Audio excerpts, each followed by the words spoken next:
जय हिंद दोस्तों। जैसा कि आज है 30 जनवरी और 30 जनवरी के सभी शिफ्टों का एग्जाम आपका समाप्त हो गया है। तो आज के इस वीडियो में हम लोग देखेंगे 30 जनवरी सभी शिफ्टों में पूछे गए 80 जीके जिसके प्रश्न में से अधिकतम रियल प्रश्न मिल गए हैं। तो चलिए सभी प्रश्नों को देखते हैं बिट एक्स्ट्रा फैक्ट्स के साथ। तो चैनल पर नए, चैनल को सब्सक्राइब कर लीजिएगा, नोटिफिकेशन बेल को ऑल पे क्लिक कर लीजिएगा। क्वेश्चन देखिए पूछा गया दोस्तों आपका बेबरॉन स्टेडियम कहाँ पर स्थित है। तो दोस्तों आज की इस वीडियो में हम लोग अंतिम में सभी क्रिकेट स्टेडियमों को देखेंगे। तो जो लोग भी देखना चाहते हैं अंतिम तक रुकिएगा। ऐसे जो आपको बता दें कि जो बेबरॉन स्टेडियम है आपके सीट आज के शिफ्ट में पूछा गया था, जो कि दोस्तों पश्चिम भारत में मुंबई में क्रिकेट मैदान है। तो उसका राइट आंसर आपका मुंबई हो जाएगा, जिसे ब्रिटिश बॉम्बे काल में बनाया गया था। यहाँ मुंबई की पुरुष और महिला क्रिकेट टीम का घरेलू मैदान था। यह खेल मैचों के लिए 50,000 लोगों को समायोजित करता है, मतलब 50,000 लोग वहाँ पर बैठ सकते हैं। और मैदान का स्वामित्व cricket club of India (CCI) के पास है। और बेबरॉन के नॉर्थ स्टैंड में भारतीय क्रिकेट बोर्ड (BCCI) का मुख्यालय है। और 2006 तक 1983 क्रिकेट विश्व कप ट्रॉफी थी, जब दोनों के पास वानखेड़े स्टेडियम नवनिर्मित किसी स्टेडियम में स्थानांतरित कर दिया गया था। ठीक है, चलिए ये क्वेश्चन पूछा गया था, तो आप अंतिम तक रुकिएगा जो लोग भी क्रिकेट स्टेडियम को देखना चाहते हैं, क्योंकि एक क्वेश्चन आपको वहाँ से मिलेगा ही मिलेगा आने वाले शिफ्टों में। एक क्वेश्चन पूछा गया था 2011 की जनगणना कितने चरणों में हुआ था। तो ये पूछा गया था, बिल्कुल नया क्वेश्चन पूछा गया है। तो ये क्वेश्चन तो आपको बता दें कि 2011 का जो जनगणना है आपका 202 चरण में पूरा किया गया था। तो इसका राइट आंसर 2 हो जाएगा। ठीक है, इसके अलावा ये जनगणना 2 चरणों में किया गया था। पहला तो आपका घर की सूची था। इसके अलावा पहला चरण में दोस्तों आपका देश भर में 2010 में विभिन्न राज्यों के शासित प्रदेशों की सुविधा के आधार पर अप्रैल और सितंबर के बीच आयोजित किया गया था, पहला चरण था। इसके अलावा दूसरा चरण में आपका जनसंख्या गणना किया था, जो कि दोस्तों आपका 9 फरवरी 2011 से पूरे देश में शुरू हुआ था, 18 फरवरी 2011 तक चला था। ठीक है, तो इसका राइट आंसर 2 आपका हो जाएगा। इसके अलावा दोस्तों भारत की जो जनगणना है 2011 जनगणना हुआ था, उसका आयुक्त कौन थे जनगणना, तो C चंद्रमौली आपके इसके राइट आंसर हो जाएंगे। द्वारा राष्ट्र को समर्पित भारत की 15वीं राष्ट्रीय जनगणना है, जो कि 1 मई 2010 को प्रारंभ किया गया था। तो ये दोस्तों आपका 15वीं जनगणना है 1872 से, लेकिन आज़ादी के बाद पूछेगा तो ये आपका 7वीं जनगणना। ठीक है, आपको मालूम होगा पहला जनगणना आपका 1872 में हुआ था, वो उस समय से आपका 15वीं था, लेकिन आज़ादी के बाद आपका 7वीं है। इसके अलावा दोस्तों आपको बात करें, अगला क्वेश्चन पूछा गया था आपका 49वां चीफ जस्टिस ऑफ इंडिया कौन है। तो दोस्तों सुप्रीम कोर्ट के जस्टिस उमेश ललित ने देश के 49वें मुख्य न्यायाधीश के रूप में शपथ ली थी। तो 49वें जो मुख्य न्यायाधीश आपके हो जाएंगे जस्टिस उमेश ललित आपके बिल्कुल हो जाएंगे। इसके अलावा 48वें चीफ जस्टिस कौन थे, तो आपके NV रमन्ना थे। इसके अलावा दोस्तों वर्तमान में आपका 50वें चीफ जस्टिस कौन बने हैं, तो वर्तमान में दोस्तों आपका न्यायमूर्ति DY चंद्रचूड़ को 9 नवंबर 2022 के भारत के मुख्य न्यायाधीश के रूप में नियुक्त किया गया है। ये दोस्तों आपका भारत के 50वें मुख्य न्यायाधीश हैं। ठीक है, इसके अलावा पहले कौन थे, तो न्यायमूर्ति श्री H.J. कानिया भारत के पहले मुख्य न्यायाधीश थे। ठीक है, इनकी नियुक्ति है कौन करता है, दोस्तों आपका भारत के राष्ट्रपति करता है। एक क्वेश्चन लेकर पूछा गया था 2022 में नीति आयोग के अध्यक्ष कौन है। तो ये दोस्तों क्वेश्चन हमारे PDF से ही बना है, जो कि 700 क्वेश्चन का PDF तैयार किया गया है। अगर लेना चाहते हैं तो आप व्हाट्सएप नंबर पर संपर्क कीजिएगा, व्हाट्सएप नंबर आपको डिस्क्रिप्शन में मिल जाएगा। तो ज़्यादातर क्वेश्चन जो कि आपका अब रिपीट हो रहे हैं या तो उससे जुड़े फैक्ट्स आ रहे हैं। तो आपका नीति आयोग के अध्यक्ष पूछा गया था, तो आपको बार बार बताते हैं कि नीति आयोग जो अध्यक्ष होता है वो आपका भारत के प्रधानमंत्री होता है। जो वर्तमान में भारत के प्रधानमंत्री होंगे वो आपके नीति आयोग के अध्यक्ष भी होंगे। तो इसका राइट आंसर आपका नरेंद्र मोदी हो जाएंगे। वर्तमान में प्रधानमंत्री कौन है, तो नरेंद्र मोदी जी हैं। इसके अलावा नीति आयोग का फुल फॉर्म बता दें, तो national institute for transforming India इसका फुल फॉर्म होता है। इसका जो गठन है आपका 1 जनवरी 2015 को हुआ था। योजना आयोग के स्थान पर योजना आयोग को समाप्त कर दिया गया था 2014 में। इसके बाद 1 जनवरी 2015 को आपका नीति आयोग का गठन हुआ था। इसके अलावा भारत सरकार ने अपने सुधार एजेंडे को ध्यान में रखते हुए 1950 में स्थापित योजना आयोग के स्थान पर इसका गठन किया था। तो ये भी क्वेश्चन पूछा जा चुका है कि योजना आयोग का स्थापना कब हुआ था, तो 1950 में हुआ था। इसके अलावा बात करें नीति आयोग के उपाध्यक्ष के, तो सुमन बेरी इसके उपाध्यक्ष हैं। इसके अलावा CEO की, तो मुख्य कार्यकारी अधिकारी का तो परमेश्वर अय्यर इसके CEO हैं। ठीक है, तो ये भी क्वेश्चन आपसे पूछा जा सकता है। एक क्वेश्चन लेकर पूछा गया था 2 अगस्त 2022 में ICAR, ठीक है, ICAR की नई सचिव किसे नियुक्त किया गया है। ठीक है, तो आपको बता दें ICAR का फुल फॉर्म आपको भारतीय कृषि अनुसंधान परिषद के नए जो प्रमुख हैं डॉक्टर हिमांशु पाठक को कृषि अनुसंधान और शिक्षा विभाग डेयर और भारतीय कृषि अनुसंधान परिषद का नया सचिव महानिदेशक नियुक्त किया गया है। तो डॉक्टर आपका हिमांशु पाठक इसका राइट आंसर हो जाएगा। ठीक है, अगर सचिव पूछा गया होगा तो कोई लड़का बोल रहा था अध्यक्ष पूछा गया, तो अध्यक्ष को भी चर्चा कर लेते हैं।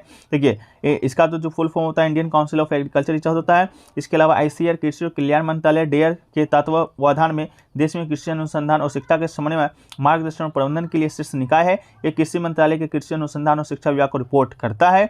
इसके अलावा इसका जो मुख्यालय है आपका नई दिल्ली में स्थित है और निदेशक आपका डॉक्टर त्रिलोचन महापात्र हैं। अध्यक्ष आपका नरेंद्र सिंह तोमर है, जो कि वर्तमान में कृषि मंत्री भी हैं। तो अध्यक्ष पूछा गया तो आपका ये हो जाएगा, सचिव पूछा गया होगा तो आपको हिमांशु पाठक जो कि ऊपर बता चुके हैं, तो आप कमेंट सेक्शन में एक बार कंफर्म कर दीजिएगा। सचिव पूछा गया था या अध्यक्ष पूछा गया था। एक क्वेश्चन पूछा गया था भारत के महानियंत्रक महालेखा परीक्षक की कौन से अनुच्छेद में है। ये भी क्वेश्चन डायरेक्ट पीडीएफ से ही आपका आया है। तो आपको बता दें कि जो महालेखा नियंत्रक परीक्षक का जो पद है, आपको पहली बात तो ये ब्रिटेन से लिया गया है, जो कि आपका कानून व्यवस्था और एकल नागरिकता भी आपको ब्रिटेन से ही लिया गया है। इसके साथ नियंत्रक एवं महालेखा परीक्षक का पद भी लिया गया है, ठीक है। इसके अलावा बात कर लेते हैं भारत का संविधान भाग 5 के तहत आपका कैग भारत के नियंत्रक महालेखा परीक्षक एक स्वतंत्र पद का प्रावधान करता है। तो भाग 5 में इसका वर्णन है, लेकिन आपसे अनुच्छेद पूछा गया था। तो नियंत्रक एवं और महालेखा परीक्षक का उल्लेख भारत के संविधान में अनुच्छेद 148 से 151 के तहत किया गया है। तो आपको ऑप्शन में 148 होगा, तो बिल्कुल राइट आंसर हो जाएगा। और नियंत्रक महालेखा परीक्षक की नियुक्ति है जो कि भारत सरकार के राष्ट्रपति के द्वारा उनके साक्षर और मुहर के द्वारा वारंट द्वारा की जाती है। तो नियुक्ति कौन करता है, तो आपके भारत के राष्ट्रपति ही करते हैं। इसके अलावा दोस्तों आपको बता दें कि वह 6 वर्ष की अवधि या 65 वर्ष की आयु तक जो पहले भी हो वो पद धारण कर सकते हैं, ठीक है। तो चलिए एक क्वेश्चन लेके पूछा गया था भारत में 2019 में पद्मश्री का अवार्ड किसे दिया गया था। ऐसा कोई क्वेश्चन पूछने देखने को मिला था, तो इसका आंसर मुझे नहीं मिल पाया है। अगर भारतनाट्यम ही था 2019 ही था तो ठीक है। अगर क्वेश्चन का लैंग्वेज थोड़ा सा डिफरेंट है तो आप लोग से गुजारिश है कि जो लोग एग्जाम देकर आते हैं आप लोग जरूर से जरूर क्वेश्चन बताइएगा। एक क्वेश्चन लेकर पूछा गया था उपयोग पैसे की मांग और पूर्ति करने के लिए किसका उपयोग किया जाता है, ठीक है। ऑप्शन में डेबिट कार्ड था, क्रेडिट कार्ड था, इसका ऑप्शन दिया गया था। इकोनॉमिक्स का क्वेश्चन था, स्टूडेंट उतना ध्यान नहीं दे पाए और इसका जो आंसर है वो भी नहीं मिल पाया है, ठीक है। एक क्वेश्चन लेकर पूछा गया दोस्तों आपका कि वैज्ञानिक सोच और मानवतावाद को विकसित करने का जो डैश अधिकार है, ठीक है। तो आपका कौन सा अधिकार पूछा गया था कि कौन सा ये जो वैज्ञानिक सोच और मानवतावाद को विकसित करने के लिए, तो इसका राइट आंसर दोस्तों आपका मौलिक कर्तव्य हो जाएगा। ये आपका मौलिक कर्तव्य के तहत निहित है, जो कि वर्तमान में आपका 11 मौलिक कर्तव्य है। उसी में दोस्तों आपका वैज्ञानिक सोच, मानवतावाद और साझा सुधार की भावना का विकास करना उसमें निहित है। इसके अलावा मौलिक कर्तव्य की बात करेंगे तो 1976 में स्वर्ण सिंह समिति की सिफारिश पर से जोड़ा गया था। मूल रूप से आपका संविधान में 10 मौलिक कर्तव्य थे, जो कि बाद में 60वां संविधान संशोधन करके 2002 के द्वारा 11वें मौलिक कर्तव्य के द्वारा 11वें मौलिक कर्तव्य को जोड़ा गया था। इसके अलावा 11वां जो मौलिक कर्तव्य था बच्चे को निःशुल्क प्रारंभिक शिक्षा से संबंधित आपका था, ठीक है। उसी में दोस्तों आपका ये संबंधित है वैज्ञानिक सोच और मानवतावाद और राष्ट्र और सुधार का विकास करना आपका उसी में निहित है, जिसका राइट आंसर मौलिक कर्तव्य हो जाएगा, ठीक है। एक क्वेश्चन लेकर पूछा गया था काठ का उल्लू होना का मुहावरा का अर्थ आपसे पूछा गया था। तो काठ का उल्लू होना का मुहावरा का अर्थ दोस्तों आपका क्या होता है, तो आपका मूर्ख होना होता है। तो इसका राइट आंसर आपका मूर्ख होना होता है। इसके अलावा दोस्तों एक क्वेश्चन पूछा गया था आपसे ये कि माइटोकॉन्ड्रिया में झिल्ली बनी होती है, तो इसका राइट आंसर आपका 2 हो जाएगा। इसके अलावा माइटोकॉन्ड्रिया की बाहरी झिल्ली प्रोटीन और फास्फोलेट की बनी होती है, जिसमें फोस्फेटिडिल कॉलिन की मात्रा अधिक होता है, जिसकी मोटाई है 7 से 7 एंगस्ट्रॉम होता है, ठीक है। तो इसका राइट आंसर 2 था। एक क्वेश्चन था आपका कपास, जूट, रेशम वस्त्र किस उद्योग में आता है। तो भारतीय वस्त्र उद्योग मुख्य रूप से सूती उद्योग में कपास महत्वपूर्ण कच्चा माल उपलब्ध कराता है। भारतीय वस्त्र उद्योग में कपास, प्राकृतिक मानव निर्मित फाइबर, रेशम आधारित वस्त्र, बुना हुआ परिधान, अन्न प्रधान भी शामिल होता है। तो आपका भारतीय वस्त्र उद्योग आपके ऑप्शन में होगा, तो ये बिल्कुल राइट आंसर हो जाएगा। एक क्वेश्चन पूछा गया दोस्तों आपका फसल उत्सव कोई नपोवन था, एक आपका मार्शल आर्ट्स है जो कि आपका उत्तराखंड से संबंधित है। ये क्वेश्चन आपसे पूछा गया था। तो जो लोग क्वेश्चन में आपका डाउट है, क्वेश्चन पूरा नहीं, आप लोग से गुजारिश है कि जो लोग एग्जाम देकर आ रहे हैं आप लोग कमेंट सेक्शन में जरूर बताइएगा। इसके अलावा दोस्तों आपको बता दें कि जो क्वेश्चन है अब रिपीटेड होना शुरू हो गए हैं, तो आपके लिए पीडीएफ की व्यवस्था की गई है। पीडीएफ आपको अभी तक 40 से जितने भी एग्जाम हुए हैं आज का भी अपडेट कर दिया जाएगा। उसका जो शुल्क है दोस्तों आपका 20 रुपये रखा गया है। साथ में साथ बहुत सारे एक्स्ट्रा फैक्ट को भी जोड़ा गया है, जिससे कि सारे जो प्रश्न आपका हर शिफ्ट में 7 से 8 प्रश्न देखने को मिल रहे हैं। तो अगर आप लेना चाहते हैं तो डिस्क्रिप्शन में आपका मोबाइल नंबर दिया गया है, वहाँ से जाके आप परचेस कर सकते हैं, ठीक है। आप वहाँ जाके सब कुछ प्राप्त कर सकते हैं जानकारी, ठीक है। तो देखिए आज का जो नया आपका टॉपिक मिला था वो देखने को मिला था दोस्तों क्रिकेट स्टेडियम से, कि क्रिकेट स्टेडियम है जो कि किस राज्य में है, जैसा कि बैकग्राउंड आपसे पूछा गया था। तो आज की इस वीडियो में हम लोग पूरे क्रिकेट स्टेडियम को देखेंगे। तो देखिए पहला जो आपका ईडन गार्डन है जो कि कोलकाता में स्थित है, तो इसके अलावा एम ए चिदंबरम स्टेडियम है जो कि चेन्नई में स्थित है। इसके अलावा अरुण जेटली स्टेडियम आपका नई दिल्ली में है। इसके अलावा बैकग्राउंड जो कि आज के सिर्फ ने पूछा गया था मुंबई में है। इसके अलावा दोस्तों ग्रीन पार्क स्टेडियम आपको बता दें जो कि कानपुर में है, ठीक है। इसके अलावा दोस्तों आपका एम चिन्नास्वामी स्टेडियम आपका बेंगलुरु में है। वानखेड़े दोस्तों आपका मुंबई में है। बारामाटी स्टेडियम दोस्तों आपका कटक में है। इसके अलावा सवाई मानसिंह स्टेडियम आपका जयपुर में है। इसके अलावा नरेंद्र मोदी स्टेडियम आपका अहमदाबाद में है, ठीक है। ये भी नया है, सबसे बड़ा स्टेडियम दुनिया का, ठीक है। एक क्वेश्चन पूछा गया था इंद्रजीत सिंह बिंद्रा स्टेडियम आपका मोहाली में है। इसके अलावा doctor YS Rajasekhara Reddy cricket stadium दोस्तों आपका विशाखापट्टनम में है। इसके अलावा दोस्तों राजीव गांधी अंतर्राष्ट्रीय क्रिकेट स्टेडियम आपका हैदराबाद में है। इसके अलावा होलकर स्टेडियम दोस्तों आपका इंदौर में है, ठीक है। इसके अलावा दोस्तों विदर्भ क्रिकेट एसोसिएशन स्टेडियम आपका नागपुर में है।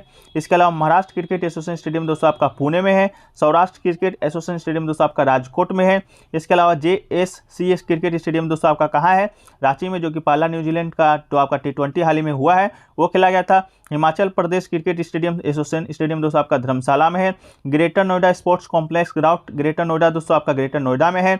इसके अलावा doctor Bhupen Hazarika cricket stadium दोस्तों आपका कहाँ पर है, तो गुवाहाटी में है। इसके अलावा दोस्तों ग्रीनफील्ड इंटरनेशनल क्रिकेट स्टेडियम दोस्तों आपका तिरुवनंतपुरम में है। इसके अलावा राजीव गांधी अंतर्राष्ट्रीय क्रिकेट स्टेडियम दोस्तों आपका देहरादून में है। और भारत रत्न श्री अटल बिहारी वाजपेयी इकाना क्रिकेट स्टेडियम दोस्तों आपका लखनऊ में है, जो कि दोस्तों आपका कल का न्यूजीलैंड का जो आपका मैच हुआ था इंडिया में न्यूजीलैंड का, वो आपका इसी ग्राउंड में खेला गया था। श्री भारत रत्न श्री अटल बिहारी वाजपेयी इकाना क्रिकेट स्टेडियम, ठीक है, ये आपका लखनऊ में स्थित है, तो वहीं पर आपका खेला गया था, ठीक है। देखा जा रहा है वो पूछा गया था कि 2011 के जनगणना के अनुसार सबसे कम साक्षरता दर किस राज्य का है, ठीक है। तो सबसे कम साक्षरता दर पूछा गया था दोस्तों आपको, तो बता दें आपका कि 2011 के जनगणना के अनुसार आपका सबसे कम जो साक्षरता दर है वो आपका बिहार का है, तो आपका राइट आंसर बिहार हो जाएगा, ठीक है। बिहार का जो साक्षरता दर 63.82% की साक्षरता दर के साथ बिहार, अरुणाचल प्रदेश आपका 66.9%, राजस्थान 67.6% देश में सबसे अंतिम स्थान पर है, तो आपका बिहार बिल्कुल राइट आंसर हो जाएगा। इसके अलावा जो सबसे ज़्यादा जनगणना के अनुसार साक्षरता दर किस राज्य का सबसे ज़्यादा, तो ये दोस्तों आपका केरल का है, ठीक है। केरल का जो आपका जनगणना आपका साक्षरता दर है वो आपका 93.91% है, ठीक है। कितना है, 93.91% देश में शीर्ष स्थान पर बरकरार है, ठीक है। आपको बता दें 2011 का जो जनगणना है आपका आज़ादी के बाद भारत का आपका 7वां जनगणना है, लेकिन 1872 में पहला जनगणना हुआ था, उसके बाद आपका 15वां जनगणना है। और 2011 की जनगणना आपका 2 चरण में हुआ था, जो कि फर्स्ट शिफ्ट में ये क्वेश्चन पूछा गया था, तो आपका 2 शिफ्ट में हुआ था, ये 2 चरण में हुआ था, इस बात को भी याद रखिएगा, ठीक है। तो आपको दोस्तों बता दें कि जो बहुत सारे जो प्रश्न आपका रिपीटेड हो रहे हैं, ठीक है। तो इसके लिए दोस्तों अभी तक के 40 शिफ्टों में पूछे गए लगभग 800 प्रश्नों का उत्तर विथ एक्स्ट्रा फैक्ट दोस्तों हमने एक बनाया है, जिसका जो प्राइस है मात्र 20 रुपये रखा गया है, जो कि एक बहुत ही न्यूनतम है। बाकी चैनलों पे तो 100-150 भी रखा गया है, ठीक है। तो बहुत ही न्यूनतम है, जिनका भी अभी तक एग्जाम शिफ्ट में बाकी है वो इसको परचेज कर सकते हैं, परचेज करके आप पढ़ सकते हैं। ज़्यादातर प्रश्न आपको लगभग हर शिफ्ट में आपका 7 से 8 प्रश्न आपको इसी PDF से देखने को मिलेंगे। जो लोग भी लेना चाहते हैं व्हाट्सएप नंबर पर संपर्क कीजिएगा, व्हाट्सएप नंबर आपका सामने दिया गया, इसके अलावा डिस्क्रिप्शन बॉक्स में भी दिया जाएगा, ठीक है। इसके अलावा क्यूज भी ज्वाइन करना चाहते हैं तो क्यूज का भी चार्ज आपका 20 रुपये, लेकिन दोनों आप ज्वाइन कीजिएगा तो आपको 30 रुपये में ही दोनों आपको ज्वाइन हो जाएगा। सारा जानकारी आपको व्हाट्सएप पे मिल जाएगा, तो व्हाट्सएप पे जाइए, आप और सारा जानकारी जो कि प्राप्त कर सकते हैं, ठीक है। चलिए वीडियो को शुरू करते हैं अगले क्वेश्चन की ओर। तो अगला क्वेश्चन पूछा गया दोस्तों आपका पश्चिम बंगाल का वर्तमान में राज्यपाल कौन है, ठीक है। ये क्वेश्चन पूछा गया था दोस्तों आपके कि पश्चिम बंगाल में वर्तमान में राज्यपाल कौन है, तो दोस्तों आपको बता दें CV आनंद बोस। डॉक्टर CV आनंद बोस ने 23 नवंबर 2022 को पश्चिम बंगाल के राज्यपाल का पदभार ग्रहण किया था, ठीक है। तो आपका राइट आंसर दोस्तों आपका क्या हो जाएगा, CV आनंद बोस आपका बिल्कुल राइट आंसर आपका हो जाएगा, जो कि पश्चिम बंगाल के अभी वर्तमान में राज्यपाल हैं। इसके अलावा यहाँ के जो मुख्यमंत्री हैं, मुख्यमंत्री कौन है, तो आपको बता दें यहाँ के जो मुख्यमंत्री हैं आपके ममता बनर्जी है, ठीक है। तो मुख्यमंत्री ममता बनर्जी और राज्यपाल आपके डॉक्टर CV बोस आपके बिल्कुल राइट आंसर हो जाएगा, ठीक है। चलिए अगला क्वेश्चन देखिए पूछा गया दोस्तों आपका कि चौथी जो पंचवर्षीय योजना है, चौथी पंचवर्षीय योजना है वो आपका कि उस समय कौन सा युद्ध हुआ था, ठीक है। कौन सा युद्ध हुआ था आपसे ये पूछा गया था, तो आपको बता दें चौथी पंचवर्षीय योजना के समय दोस्तों आपका भारत पाक का युद्ध हुआ था, तो आपका राइट आंसर भारत पाकिस्तान हो जाएगा, ठीक है। ये जो अवधि है आपका चौथी पंचवर्षीय योजना का आपका 1969 से 1974 तक इंदिरा गांधी के नेतृत्व में किया गया था। इस योजना का 2 मुख्य उद्देश्य था, अर्थात स्थिरता के साथ विकास, आत्मनिर्भरता की प्रगतिशील उपलब्धि, ठीक है। इसके अलावा 14 प्रमुख भारतीय बैंकों का राष्ट्रीयकरण इसी पंचवर्षीय योजना के तहत किया गया था। हरित क्रांति भी इसी समय हुआ था। 1971 में आपका भारत पाकिस्तान का युद्ध हुआ था, बांग्लादेश जो आपका मुक्ति हुआ था पाकिस्तान से, तो आपका भारत पाकिस्तान का जो युद्ध है आपका बिल्कुल राइट आंसर आपका हो जाएगा, ठीक है। चलिए अगला क्वेश्चन के बढ़ते हैं दोस्तों। अगला क्वेश्चन देखिए पूछा गया था रणजी जो ट्रॉफी है वो आपका किस खेल से संबंधित है, ये क्वेश्चन पूछा गया था। तो आपको बता दें जो रणजी ट्रॉफी है आपका भारत का एक घरेलू क्रिकेट प्रतियोगिता है, तो आपका क्रिकेट बिल्कुल राइट आंसर आपका हो जाएगा। रणजी ट्रॉफी में एक घरेलू प्रथम श्रेणी क्रिकेट चैंपियनशिप क्षेत्रीय क्रिकेट संघों का प्रतिनिधि टीमों के बीच भारत में खेला जाता है, तो आपका राइट आंसर आपका क्या हो जाएगा, तो आपका क्रिकेट आपका इसका राइट आंसर हो जाएगा।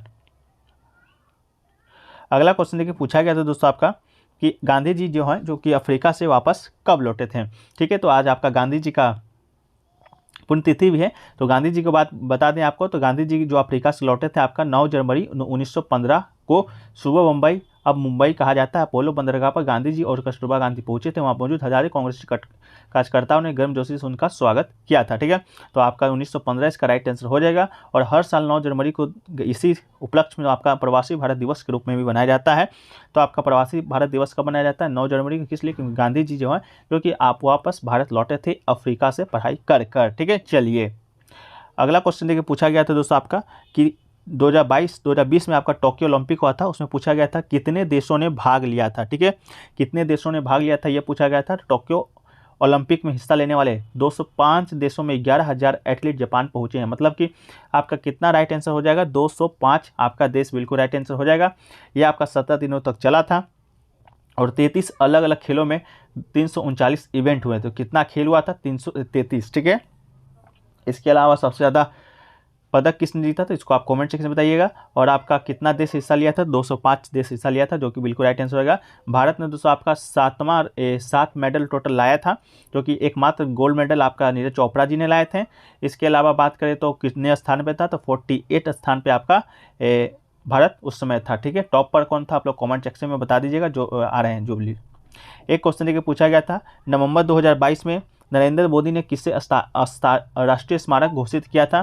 तो प्रधानमंत्री नरेंद्र मोदी ने दोस्तों आपका नवंबर 2022 में मानवगढ़ धाम में उसको राष्ट्रीय स्मारक घोषित किया था। तो इसका राइट आंसर आपका मानवगढ़ धाम हो जाएगा।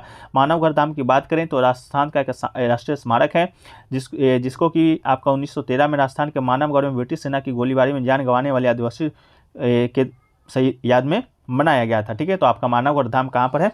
तो आपका ये राजस्थान इसका राइट आंसर हो जाएगा। ठीक है, एक क्वेश्चन देखिए पूछा गया दोस्तों आपका लोकसभा में अधिकतम सीटें कितनी हो सकती हैं, ये पूछा गया था। तो आपको बता दें कि संविधान के द्वारा सदन की जो अधिकतम सीटें हैं 552 है। ठीक है, तो आपका 552 इसका राइट आंसर हो जाएगा। अधिकतम सीटें कितना हो सकता है? तो आपका 552 हो सकता है। ठीक है, तो आपका राइट आंसर क्या हो जाएगा? 552 हो जाएगा। इसके अलावा बात करें अनुच्छेद कौन सा है? तो अनुच्छेद 81 में दोस्तों आपका लोकसभा में संसद के अधिकतम 552 सदस्यों को निर्दिष्ट किया गया है। ठीक है, इसके अलावा दोस्तों आपका वर्तमान में सदन में कितनी सीटें हैं? तो 543 सीटें हैं। अधिकतम सीटें की बात करें तो 543 निर्वाचित सदस्यों के चुनाव से बनता है। ठीक है, तो आपका ये राइट आंसर हो जाएगा 552। ठीक है,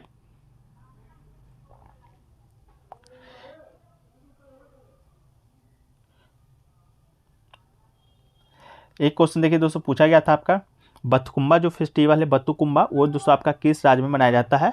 तो बथुकुम्बा फेस्टिवल की बात करेंगे दोस्तों तो ये आपका तेलंगाना का सबसे प्राचीन लोक पर्व है माना जाता है। तो आपका इसका राइट आंसर आपका तेलंगाना हो जाएगा। ये क्या हो जाएगा? बथकुम्बा आपका तेलंगाना का लोक पर्व है। इसके अलावा बथकुम्बा पर्व प्रतिपक्ष यानी कि भादो की अमावस्या के दिन मनाया जाता है। तो ये भी क्वेश्चन पूछा जाता है कि कब मनाया जाता है? तो भादो महीना में मनाया जाता है। नवरात्र का समय होता है, उस समय अष्टमी के दिन पूर्ण होता है।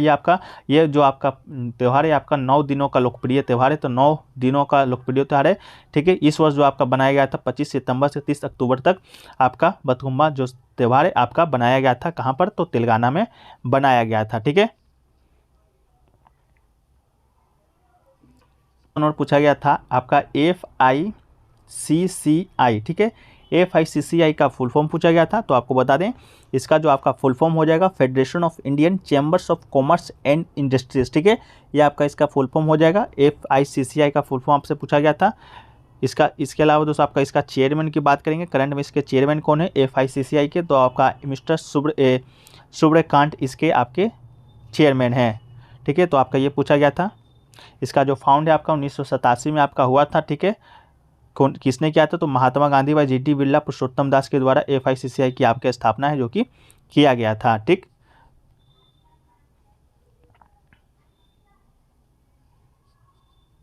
पूछा गया था आपका नटनी का चबूतरा दोस्तों आपका कहाँ पर स्थित है? ठीक है, तो ये जो नटनी का चबूतरा है दोस्तों आपको बता दें ये आपका राजस्थान, ठीक है, राजस्थान में स्थित। इसका राइट आंसर आपका राजस्थान हो जाएगा।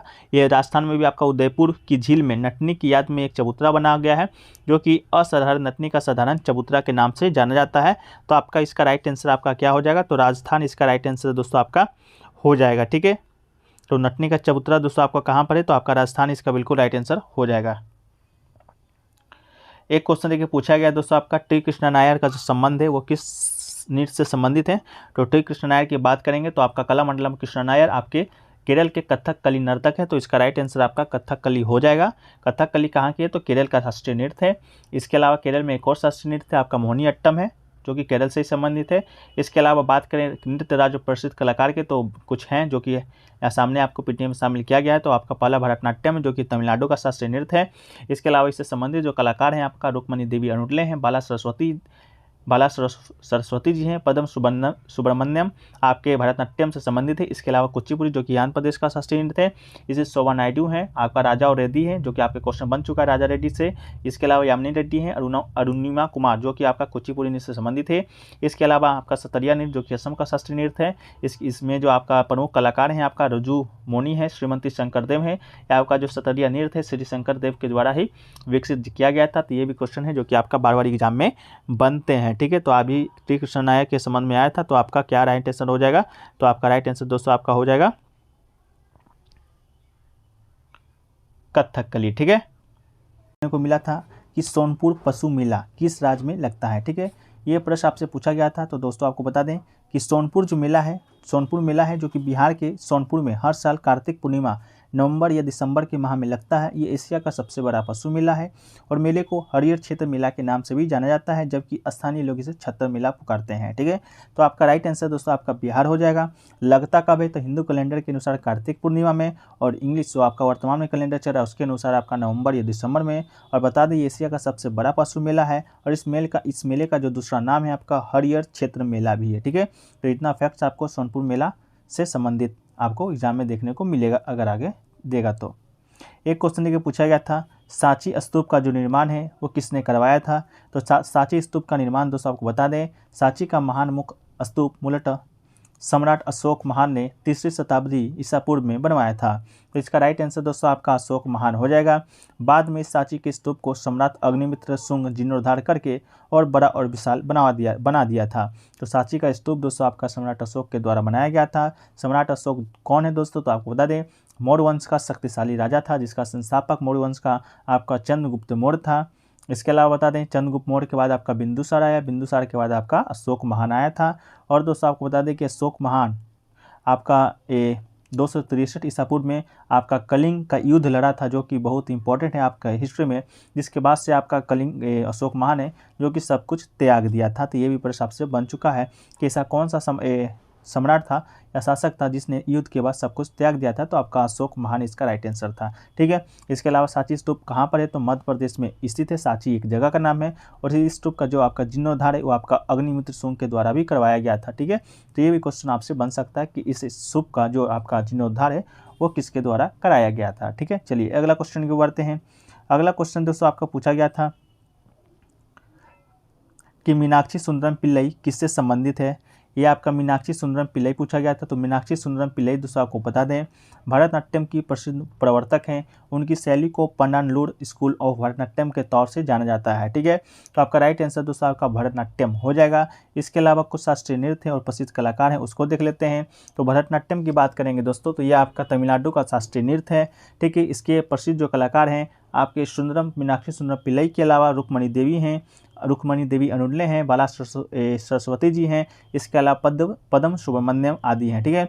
इसके अलावा कुचिपुड़ी की बात करेंगे तो ये आपका आंध्र प्रदेश का शास्त्रीय नृत्य है। शोभा नायडू, राजा और राधा रेड्डी और यामिनी रेड्डी, अरुणिमा कुमार आदि ये सभी आपके प्रसिद्ध कलाकार हैं कुचिपुड़ी के। इसके अलावा सतरिया शास्त्रीय नृत्य के आपके जो कि असम से संबंधित है, इसका आपका रजूमोनी है। इसके अलावा श्रीमंता शंकरदेव जो कि इसके प्रवर्तक ही है, इसके संस्थापक ही हैं, तो आपका सतरिया नृत्य से संबंधित है, ठीक है।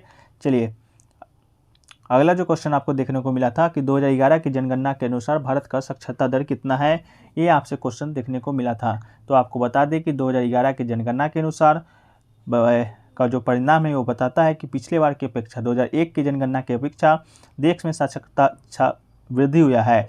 देश में साक्षरता दर के मामले में आपका 74.04% आपका देश में साक्षरता दर है। तो आपका 74.04 इसका राइट आंसर हो जाएगा।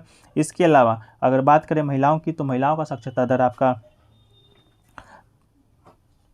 65.46 है और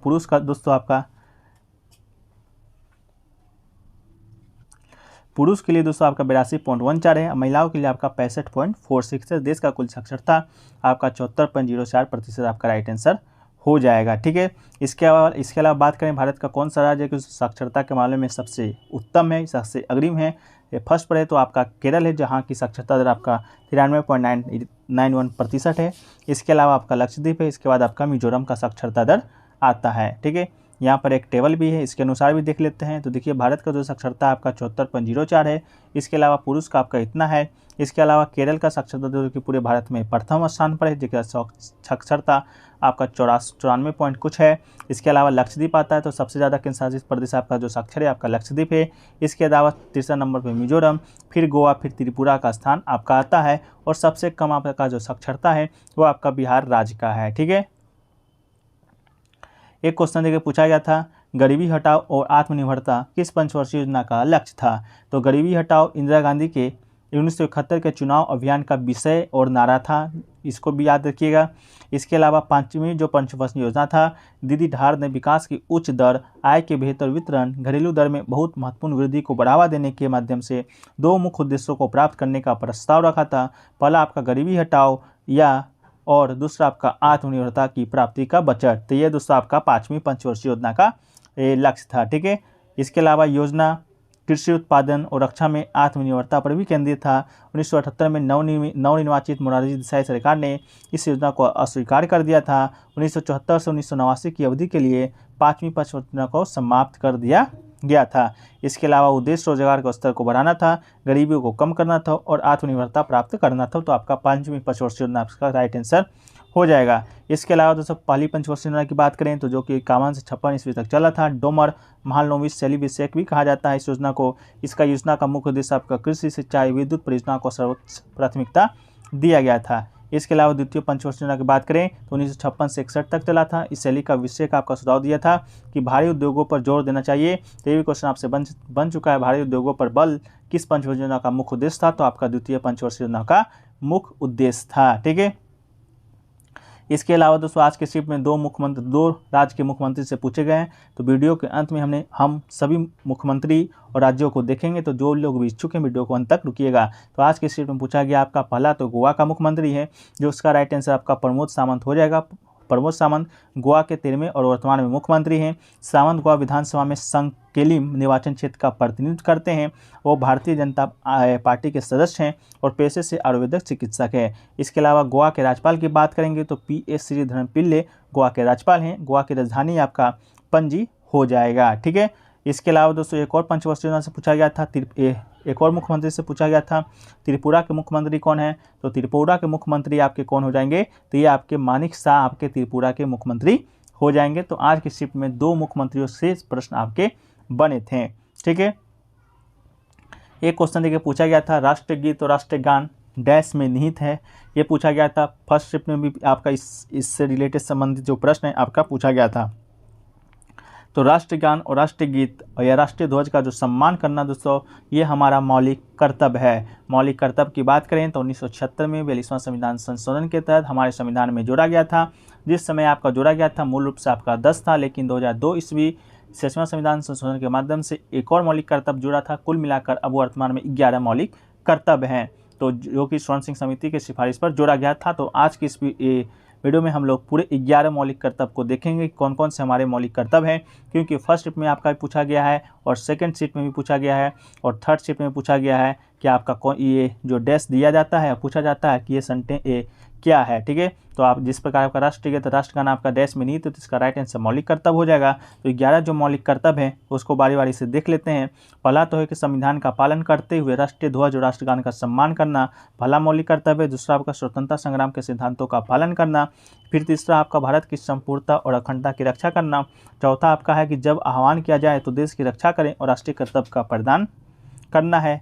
अगला है भाईचारे की भावना को विकसित करना। फिर है मिश्रित संस्कृति को जीवित रखना, प्राकृतिक पर्यावरण की रक्षा करना और वैज्ञानिक सोच को विकसित करना। ये भी दोस्तों आपका फर्स्ट शिफ्ट में पूछा गया था कि वैज्ञानिक सोच को विकसित करना डैश में निहित है, तो आपका मौलिक कर्तव्य था। इसके अलावा है सार्वजनिक संपत्ति को सुरक्षित रखना। इसके अलावा है उत्कृष्टता के लिए प्रयास। ये सभी जो आपके हैं वो आपके मौलिक कर्तव्य में आते हैं। 11 मौलिक कर्तव्य हैं। इसके अलावा एक और मौलिक कर्तव्य आपका सभी माता पिता और अभिभावकों को जिम्मेदारी है कि वो अपने 6 से 14 साल के बच्चे को स्कूल भेजें। ये भी दोस्तों आपका मौलिक कर्तव्य है, जो कि 11वां संविधान संशोधन 2002 के माध्यम से हमारे भारतीय संविधान में जोड़ा गया था। एक क्वेश्चन देखिए पूछा गया था कि भारत का केंद्रीय बैंक कौन सा है। तो भारत का जो केंद्रीय बैंक है आपका रिजर्व बैंक ऑफ इंडिया है। तो इसका राइट आंसर आपका रिजर्व बैंक ऑफ इंडिया हो जाएगा। ये सभी वाणिज्य बैंकों का संचालक है। यह भारत की अर्थव्यवस्था को नियंत्रित करता है। इसकी स्थापना की बात की जाएगी तो इसका जो स्थापना है आपका 1 अप्रैल 1935 में एक निजी बैंकों के रूप में हुआ था, परंतु भारत के स्वतंत्र होने के बाद इसका राष्ट्रीयकरण हुआ था 1949 ईस्वी में, तथा भारत सरकार का इस पर पूर्ण स्वामित्व हो गया था। इसके अलावा बात करें तो शुरुआती दौर में जो इसका मुख्यालय था आपका कोलकाता में था, लेकिन 1937 में पूरी तरह से मुंबई या महाराष्ट्र में स्थापित कर दिया गया था। वर्तमान में भी आपके जो मुख्यालय हैं रिजर्व बैंक ऑफ इंडिया का, ये आपका मुंबई में ही है। ठीक है, इसके अलावा बैंकों का जो बैंक है वो आपके किसको कहा जाता है, तो ये आपका रिजर्व बैंक ऑफ इंडिया को ही बैंकों का बैंक है जो कि कहा जाता है। ठीक है, एक क्वेश्चन देखिए दोस्तों और पूछा गया था आपका कि कार्बोहाइड्रेट का जो निर्माण है हमारे शरीर में कहाँ होता है। इस तरह का कोई प्रश्न आपसे शायद पूछा गया था। प्रश्न का लैंग्वेज थोड़ा सा आपका डिफरेंट है, तो जो लोग भी एग्जाम देख कर आ रहे हैं आप लोग कमेंट सेक्शन में जरूर बताने का प्रयास कीजिएगा। देखिए, लार जो एमाइलेज होता है दांतों के द्वारा पीसने की क्रिया को मदद से कार्बोहाइड्रेट स्टार्च को शर्करा में तोड़ देता है। अग्नाशय एमाइलेज छोटी आंत में आगे कार्बोहाइड्रेट को पचाता है। ठीक है, तो कार्बोहाइड्रेट से जुड़े इफेक्ट्स जो कि हमने आपको बताने का प्रयास किया है और क्या था ये आप कमेंट सेक्शन में जरूर इसका प्रश्न है लैंग्वेज सुधार कर जरूर बताइएगा, जो लोग भी एग्जाम देकर आ रहे हैं। आपका 2011 की जनगणना के अनुसार सबसे कम लिंगानुपात किस राज्य का, ये प्रश्न आपसे पूछा गया था। तो आपको बता दें दोस्तों कि 2011 के जनगणना के अनुसार सबसे जो लिंगानुपात है आपका हरियाणा राज्य का सबसे कम है। ठीक है, तो इसका राइट आंसर दोस्तों आपका हरियाणा हो जाएगा। इसके अलावा भारत में लिंगानुपात की बात करें तो लिंगानुपात का उपयोग प्रति 1000 पुरुष पर महिलाओं की संख्या का वर्णन करने के लिए किया जाता है कि 1000 पुरुष पर कितनी महिलाएं हैं, उसी की संख्या को लिंगानुपात दोस्तों आपका कहा जाता है। भारत में महिलाओं की जनसंख्या और भारत में महिलाओं का पुरुष से अनुपात ज्ञात करने के लिए लिंग अनुपात का एक मूल्यवान स्रोत है। 2011 की जनगणना में यह पता चला था कि भारत में जनसंख्या अनुपात 2011 में प्रति 1000 पुरुष पर 943 महिलाएं थी। तो आपका 943 महिलाएं 1000 पुरुष पर आपका भारत का लिंगानुपात था। ठीक है, लेकिन सेक्स अनुपात 2011 से पता चलता है कि 2001 की जनगणना के आंकड़ों से एक वृद्धि की प्रवृत्ति हुई है। इसके अलावा 2001 की जनगणना के अनुसार 1000 पुरुष पर 933 महिला था, जो बढ़कर आपका 943 हो गया था। इसके अलावा जो जनगणना आपका दशक में एक बार होता है, क्योंकि 10 साल में आपका एक बार होता है। 2011 का जो जनगणना है आपका आज़ादी के बाद 7वां जनगणना है, लेकिन जब आप प्रथम जनगणना 1872 से देखिएगा तो आपका 15वां जनगणना है। ठीक है, आपका बात करें तो पिछले दशकों में लिंगानुपात लगभग 930 महिलाओं से बढ़कर 1000 पुरुष तक पहुंच गया है। कुछ राज्य हैं जहां के लिंगानुपात आपके हैं, वहाँ के देख लेते हैं। केरल का सबसे ज़्यादा लिंगानुपात है 1084 है, आपका हरियाणा का सबसे कम है। इसके बाद पुडुचेरी का 1037 है, तमिलनाडु का 996 है, आंध्र प्रदेश का लिंगानुपात 993 है, दिल्ली का 868 है, चंडीगढ़ का 818 है, दादर नगर हवेली का 200 आपका 74 लिंगानुपात है और दमन और दीव का लिंगानुपात 200 आपका कितना है, तो आपका 618 है। तो ये कुछ राष्ट्रीय टॉप के जहाँ के लिंगानुपात दोस्तों आपको पता होनी चाहिए था। ठीक है, तो बहुत सारे जो प्रश्न दोस्तों आपको बता दें कि पिछले शिफ्टों में पूछे गए हैं या उससे संबंधित जो फैक्ट्स हैं उससे आ रहे हैं। तो इसके लिए आपको अभी तक जितने भी शिफ्टों में एग्जाम में लगभग 40 शिफ्टों में एग्जाम आपका खत्म हो गया है। तो उनमें पूछे गए 780 प्रश्नोत्तर का PDF विथ एक्स्ट्रा फैक्ट के साथ आपको तैयार किया गया है, जिसका शुल्क मात्र 20 रुपये रखा गया है। अगर आप लेना चाहते हैं तो व्हाट्सएप नंबर पर दिए गए व्हाट्सएप नंबर पर संपर्क कीजिएगा, यहाँ सारा जानकारी आपको मिल जाएगा। इसके अलावा क्यूज भी चलता है, क्यूज भी लेना चाहते हैं तो इसका भी शुल्क आपका मात्र 20 रुपये। अगर दोनों लेते हैं तो 30 रुपये में दोनों आपको प्रोवाइड करवाया जाएगा। तो जो लोग भी इच्छुक है व्हाट्सएप नंबर पर आप संपर्क जरूर कीजिएगा। ठीक है, चलिए अगला जो प्रश्न पूछा गया है दोस्तों आपका वो पूछा गया था कि 999 ईस्वी में कंदारिया महादेव मंदिर का निर्माण है जो कि किसने करवाया था। ये प्रश्न आपसे पूछा गया था। तो खजुराहो के मंदिर में सबसे जो विशाल कंदारिया महादेव मंदिर है मूलतः आपका शिव मंदिर है। मंदिर का निर्माण 999 ईस्वी में राजा धंगदेव चंडेल ने कराया था। तो आपका राइट आंसर क्या हो जाएगा, राजा धंगदेव चंडेल ने करवाया था। तथा इसकी लंबाई आपका 102 इंच, चौड़ाई 66 इंच और ऊंचाई आपका 101 इंच है। कंदारिया महादेव की मंदिर की बात करें तो ये आपका जिसका अर्थ होता है गुफा के महान भगवान। ठीक है, और भारत के मध्य प्रदेश में स्थित खजुराहो में पाए जाने वाले मध्यकालीन मंदिर समूह में सबसे बड़ा और सबसे अलंकृत हिंदू मंदिर है। यह भारत में मध्यकाल से संस्कृत मंदिरों के सर्वोत्तम उदाहरणों में से एक माना जाता है। तो राजा पूछा होगा तो आपका राजा धंग देव चंडेल हो जाएगा, जो कि चंडेल वंश का शासक था। ठीक है, तो आपका राइट आंसर हो जाएगा। यह आपका मध्य प्रदेश में स्थित है, इसको भी आप याद रखिएगा। एक क्वेश्चन पूछा गया था दोस्तों आपका कि इनमें से कौन सा पेशेवर टेनिस खिलाड़ी है। ठीक है, तो पेशेवर टेनिस खिलाड़ी की बात करें तो ऑप्शन में आपका एक था, आपका नाम मनिका बत्रा। ठीक है, तो भारत की स्टार महिला टेबल टेनिस खिलाड़ी मनिका बत्रा ने आपका टेनिस से संबंधित, तो इसका राइट आंसर आपका हो जाएगा। ठीक है, इसके अलावा एशियन कप टेबल टेनिस में मेडल जीतने वाली पहली खिलाड़ी आपका कौन थी, तो मनिका बत्रा ही थी। ठीक है, तो इस कारण से क्वेश्चन आपसे पूछा गया होगा। एक क्वेश्चन है दोस्तों आपका, कैप्टन रूप सिंह स्टेडियम कहाँ पर स्थित है। तो आज के हर शिफ्ट में आपका एक प्रश्न यहाँ से देखने को मिला है। तो वीडियो के अंत में हम इन सभी राज्यों के स्टेडियम को देखेंगे। ठीक है, जो लोग इच्छुक है वीडियो को अंत तक बने रहिएगा। तो कैप्टन रूप सिंह स्टेडियम की बात करें तो ये आपका मध्य प्रदेश के ग्वालियर जिले में क्रिकेट स्टेडियम है। तो आपका मध्य प्रदेश का राइट आंसर हो जाएगा। इसका जो स्थापना है 1978 में हुआ था।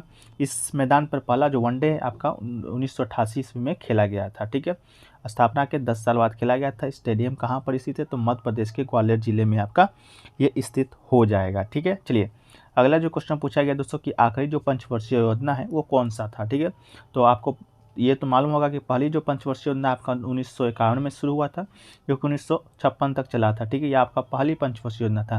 लेकिन आज के सेट में आपका पूछा गया है आखिरी पंचवर्षीय योजना का।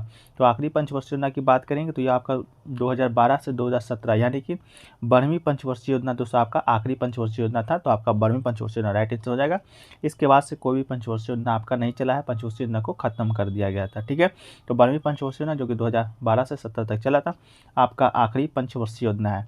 अब बात कर ले दोस्तों आपका भारत में पंचवर्षीय योजना का और उसके जुड़े मुख्य उद्देश्य का। तो आपका पहली पंचवर्षीय योजना 1951 से 56 तक चला था, जिसका जो मुख्य उद्देश्य था आपका कृषि की प्राथमिकता था। दूसरी पंचवर्षीय योजना आपका चला था 1956 से 61 तक, उद्योग क्षेत्र की प्राथमिकता इस योजना का उद्देश्य था। तीसरी पंचवर्षीय योजना आपका 1961 से 66 चला था, सोलर रिलायंस इसका मुख्य उद्देश्य था। इसके अलावा चौथी जो पंचवर्षीय 1969 से 1974 तक चला था, न्याय के साथ गरीबी कम करना, विकास कार्य में तेजी लाना इसका मुख्य उद्देश्य था। इसके अलावा पांचवी परियोजना योजना आपका 1974 से 1989 तक चला था और गरीबी को हटाना, उनको आत्मनिर्भर बनाना ये आपका लक्ष्य था। ये भी क्वेश्चन आपका से थर्ड से में पूछा गया है। और चौथी पंचवर्षीय योजना वाला आपका सेकंड से में पूछा गया कि कौन सा युद्ध हुआ था। तो 1969 से 74 के बाद में कौन सा युद्ध हुआ था, 71 में आपका भारत पाक युद्ध हुआ था 72 में। इसके अलावा छठी पंचवर्षीय योजना आपका 1980 से 85 तक चला था। अब पांचवी परियोजना के रूप में वही जोड़ दिया गया था। सातवीं वाला आपका 1985 से 90 तक चला था, फूड प्रोडक्शन रोजगार उत्पादकता को बढ़ाना था। आठवीं पंचवर्षीय योजना आपका 92 से 97 तक चला था, रोजगार सृजन और जनसंख्या को नियंत्रण करना इसका मुख्य उद्देश्य था। और नौवीं पंचवर्षीय योजना 1997 से 2002 तक चला था, 7% की विकास दर इसका मुख्य लक्ष्य था। 10वीं आपका 2002 से 7 तक चला था, स्वरोजगार और संसाधनों में विकास इसका मुख्य लक्ष्य था। 11वीं पंचवर्षीय योजना आपका 2007 से 12 तक चला था, व्यापक और तेजी से विकास इसका मुख्य लक्ष्य था। और अंतिम का पंचवर्षीय योजना आपका 12वीं था, जो कि 12 से 17 तक चला था, स्वास्थ्य शिक्षा और स्वास्थ्य समग्र का सुधार करना इस योजना का लक्ष्य था। ठीक है, एक क्वेश्चन देखिए पूछा गया था दोस्तों आपका कि कथक जो नृत्य है आपका शास्त्रीय नृत्य है, ये तो आपका उत्तर प्रदेश का है। पूछा गया था भारत के हिंदू धर्म के अनुसार किस शैली की नृत्य है। आपके ऑप्शन में एक किशोरवादी दिया गया था, बहु किशोरवादी दिया गया था, इस प्रकार का कोई ऑप्शन दिया गया था। हालांकि इसका जो आंसर है मुझे मिल नहीं पाया है। ठीक है, तो आप लोग भी जो भी एग्जाम देकर आ रहे हैं इसका आंसर जानते हैं तो कमेंट सेक्शन में बताइएगा। ये क्वेश्चन आपका लैंग्वेज अगर थोड़ा सा डिफरेंट होगा तो क्वेश्चन को भी बताने का प्रयास है जो कि आपको करना है। ठीक है, तो बात कर लेते हैं कथक नृत्य का। तो आपका भारत में 8 शास्त्रीय नृत्य थे, उनमें से एक प्रमुख शास्त्रीय नृत्य जो कि उत्तर प्रदेश का है। कथक की उत्पत्ति पारंपरिक रूप से प्राचीन उत्तर भारत में कथक या कहानीकारों के रूप में जाने वाले यात्रा करने वाले चारणों के लिए जिम्मेदार है। ठीक है, तो आपका ये कथक है जो कि उत्तर प्रदेश में मनाया जाता है, किया जाता है। भारत में 8 प्रकार के शास्त्रीय नृत्य हैं, जो आपका कथक हो गया, कुचिपुड़ी हो गया, मोहिनीअट्टम हो गया, कथकली हो गया, सतरिया हो गया, भरतनाट्यम, उड़ीसी, मणिपुरी, ये सब आपके भारत के शास्त्रीय नृत्य हैं। एक क्वेश्चन देखिए पूछा गया था जिम्नोस्पर्म किस प्रकार का पौधा है। ऑप्शन में ठेला फाइटा इस प्रकार का ऑप्शन दिया गया था। तो अनावर्ती वृक्ष या विवर्त वृक्ष जिम्नोस्पर्म आपको ऐसे पौधे वृक्षों को कहा जाता है जिनके बीज फूलों में पनपने और फलों में बंद हो जाने के बजाय छोटी टहनियों या शंकु खुली में अवस्था में होते हैं। ये ऐसे पादप का वर्ग है जिसमें बीज तो बनता है लेकिन बीज फल वृत्ति में बंद नहीं होता है, इसलिए इन्हें नग्नबीजी अनावृत बीजी पादप कहते हैं। तो आपका राइट आंसर नग्नबीजी या अनावृत बीजी हो जाएगा। इसके अलावा इनकी लगभग 700 प्रजातियां विश्व के सभी स्थानों पर पाया जाता है। ठीक है, एक क्वेश्चन देखिए पूछा गया था आपका रीजनिंग से संबंधित था कि इसका संबंध इससे है, तो मॉर्फोलॉजी का संबंध किससे है, इसी प्रकार क्वेश्चन था। तो मॉर्फोलॉजी का संबंध दोस्तों आपका आकृति विज्ञान से है। जीव विज्ञान की वह शाखा है जिसके अंतर्गत किसी जीव की आकृति, उसकी संरचना और उसके विशिष्ट संरचनात्मक गुणों का अध्ययन किया जाता है। तो ये भी क्वेश्चन आपका जीके लाइज, तो इस कारण मैंने बताने के लिए किया है। अगला क्वेश्चन देखिए पूछा गया दोस्तों आपका निम्न छोटी जनजाति का संबंध किस अनुच्छेद से है, इस प्रकार का कोई क्वेश्चन पूछा गया था। क्वेश्चन तो स्टूडेंट लैंग्वेज सही से पता नहीं पाया, लेकिन चारों ऑप्शन उनको याद था, तो पता है 1927, अनुच्छेद 29 और 29 और 31। तो सारे अनुच्छेद को देख लेते हैं। अनुच्छेद 27 दोस्तों आपका किसी विशेष धर्म के प्रचार के लिए करों के भुगतान के रूप में स्वतंत्रता देता है। अनुच्छेद 28 की बात करेंगे तो कुछ शिक्षण संस्थानों में धार्मिक शिक्षा या धार्मिक पूजा में उपस्थिति के बारे में स्वतंत्रता देता है। इसके अलावा अनुच्छेद 29 की बात करेंगे तो राज्य के किसी भी शैक्षणिक स्थानों पर प्रवेश के लिए किसी नागरिक को नकारा नहीं जा सकता है, केवल धर्म, वंश, जाति, भाषा या इनमें से किसी भी आधार पर राज्य निधि से सहायता प्राप्त होगा। और अनुच्छेद 30 की बात करें तो अल्पसंख्यकों को शैक्षणिक स्थानों की स्थापना और प्रशासन का अधिकार बताया गया है। और ये भी कहता है कि सभी अल्पसंख्यक चाहे धर्म हो या भाषा पर आधारित हो, वो अपनी पसंद के शैक्षणिक स्थानों की स्थापना और प्रशासन का अधिकार होगा। तो मेरे ख्याल से आपका अनुच्छेद 30 ही पूछा होगा, तो आप लोग कमेंट सेक्शन में जरूर बताइएगा। अनुच्छेद 31 की बात करें तो प्रारंभ में संपत्ति का अर्जन एक मूल अधिकार था, लेकिन 43वां संविधान संशोधन के बाद इन्हें कानून अधिकार का रूप दे दिया गया था। ठीक है, एक क्वेश्चन देखिए पूछा गया था दोस्तों आपका NRLM का फुल फॉर्म आपसे पूछा गया था। तो राष्ट्रीय ग्रामीण आजीविका मिशन इसका राइट आंसर था। तो आपका NRLM का फुल फॉर्म भी पूछा गया था। तो ये योजना क्या है, तो ग्रामीण गरीबी को चुनौती दूर करने के लिए ग्रामीण विकास मंत्रालय ने 2010 में NRLM यानी कि राष्ट्रीय ग्रामीण आजीविका मिशन के रूप में नामित एक मिशन मोड योजना की कल्पना की थी। NRLM का नाम बदलकर NRLM दीनदयाल अंत्योदय योजना राष्ट्रीय ग्रामीण मिशन रखा गया था। ठीक है, तो ये आपका फुल फॉर्म इससे कोई पूछा था। ठीक है, इसके अलावा दोस्तों और भी क्वेश्चन होंगे जो क्वेश्चन अभी तक हमें मिल नहीं पाए हैं, और भी क्वेश्चन आपको मिलते हैं या आपको याद है तो कमेंट सेक्शन में आप जरूर बताइएगा। तो चलिए अभी हम लोग देख लेते हैं प्रमुख क्रिकेट स्टेडियमों का जो कि आपको किस राज्य में स्थित है, क्योंकि हर शिफ्ट में आपका एक प्रश्न यहाँ से देखने को मिल रहा है। तो देखिए पहला जो क्रिकेट स्टेडियम है आपका साल्ट लेक क्रिकेट स्टेडियम है जो कि आपका कोलकाता में है। इसके अलावा कोलकाता में एक और क्रिकेट स्टेडियम है आपका ईडन गार्डन। इसके अलावा जवाहरलाल नेहरू स्टेडियम आपका नई दिल्ली में है। सरदार पटेल स्टेडियम आपका अहमदाबाद में है। फिरोज शाह कोटला जो कि अब नाम बदल कर अरुण जेटली स्टेडियम कर दिया गया है, ये आपका नई दिल्ली में है। वानखेड़े स्टेडियम दोस्तों आपका बहुत फेमस है, मुंबई में है। ग्रीन पार्क स्टेडियम दोस्तों आपका कानपुर में है। चिन्ना स्वामी स्टेडियम दोस्तों आपका बेंगलुरु में है। बाल योगी एथलेटिक स्टेडियम दोस्तों आपका हैदराबाद में है। इसके अलावा लाल बहादुर स्टेडियम आपके हैदराबाद में है। सवाई मानसिंह स्टेडियम आपके जयपुर में है। फोर्टाडो स्टेडियम दोस्तों आपके मडगांव में है। बेबरोन स्टेडियम जो कि फर्स्ट में पूछा जा चुका है, ये आपका मुंबई में है। ईडन गार्डन स्टेडियम दोस्तों आपका कोलकाता में है। और चिदम्बरम स्टेडियम आपका चेन्नई में है। किनन स्टेडियम दोस्तों आपका जमशेदपुर में है। बाराबाती स्टेडियम दोस्तों आपका कटक में है। और मौलाना आज़ाद स्टेडियम आपके जम्मू कश्मीर में है। ठीक है, इसके अलावा बात करें अगला तो मिथिलेश स्टेडियम दोस्तों आपका पटना में है। इसके अलावा कंचनजंगा स्टेडियम आपका सिलीगुड़ी में है। द एरेना स्टेडियम दोस्तों आपका अहमदाबाद में है। होलकर क्रिकेट स्टेडियम आपका इंदौर में है। और डॉक्टर श्यामा प्रसाद मुखर्जी स्टेडियम आपके गोवा में है। और मोइन उल हक स्टेडियम आपके पटना में है। तो ये सभी महत्वपूर्ण स्टेडियम थे जो कि आपके हर शिफ्ट में एक प्रश्न आपको यहाँ से देखने को मिलेंगे। ठीक है, इसके अलावा पीडीएफ लेना चाहते हैं तो टेलीग्राम पे कांटेक्ट कीजिए, व्हाट्सएप पे कांटेक्ट कीजिएगा। व्हाट्सएप नंबर आपको सामने दिया गया है। इसके अलावा जो भी प्रश्न छूट गए आप लोग को मालूम होगा तो कमेंट सेक्शन में जरूर बताइएगा ताकि पीडीएफ में शामिल कर सकें। ठीक है, तो वीडियो कैसा लगा कमेंट सेक्शन में बताइएगा। अच्छा लगा वीडियो को लाइक कर दीजिएगा, दोस्तों में शेयर भी कीजिएगा। चैनल पर नहीं होंगे चैनल को सब्सक्राइब और नोटिफिकेशन बेल को ऑल पे क्लिक जरूर से कर लीजिएगा। चलिए मिलते हैं नेक्स्ट शिफ्ट के वीडियो में, जब तक के लिए जय हिंद जय भारत।